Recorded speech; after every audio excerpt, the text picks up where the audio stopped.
Why has it been so long since you've done a Bible in a minute? Come on, Jason. Well, it's Genesis 34. And if you've read Genesis 34 and you know what it talks about, then you know why I've just delayed doing this chapter. And if you don't know this chapter, you're about to find out. It's a doozy. This chapter is about somebody you might not have even know existed. Jacob's one daughter. Her name is Dinah, and this whole chapter is about her. And spoiler alert, it's not good. So the prince of this land, where they were living, his name is Shechem, or Shechem, but in Hebrew it's Shechem. And he sees Dinah, and he falls in love with her. And instead of going to Jacob and saying, hey, I'm a prince of this land, and why don't we intermarry? I would love to marry your daughter, get to know her, and make her my wife. That would have been the reasonable thing to do. But he doesn't do that. He takes her and violates her and abuses her.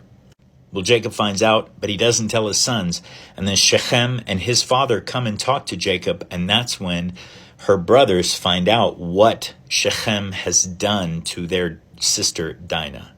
And you got to hand it to Jacob's sons. They are as conniving as their father was. They tell Shechem and his father and the men of that land, hey, we can't intermarry with you. We are under the covenant of circumcision, and so we are not allowed to intermarry with you. However, if you want to intermarry, if we can marry your daughters and your daughters can marry our sons, then you have to be circumcised. You, your whole town, every bit of you, they got to be circumcised. And then we will intermarry and we will become like one people. But they didn't mean it.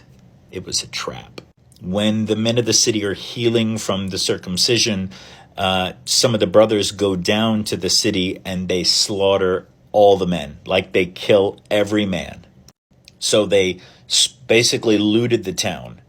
They took Dinah back from Shechem's house because apparently, I don't think he had kidnapped her, but since they had agreed, he had taken Dinah back to the city. And so the rest of the brothers descend on the city and loot everything, the cattle. They plunder the whole town.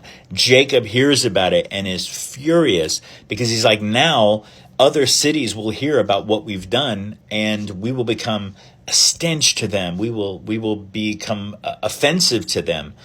And their response at the end of chapter 34 is telling it. They ask a question and Jacob has no response, or no response is recorded, but he probably didn't have a response for it. And their question was, should our sister have been treated like a prostitute? Now, some translations use a stronger word than that, starting with W, but Jacob does not respond. The question just hangs. You would imagine that he just kind of turns and walks away, because the reality is she shouldn't have been treated that way. She was abused and disgraced, and so they decided to exact punishment on her behalf. And we'll see in the next chapter, again, Jacob never answers the question. The next thing that happens, God speaks to Jacob and says, get up and go somewhere else.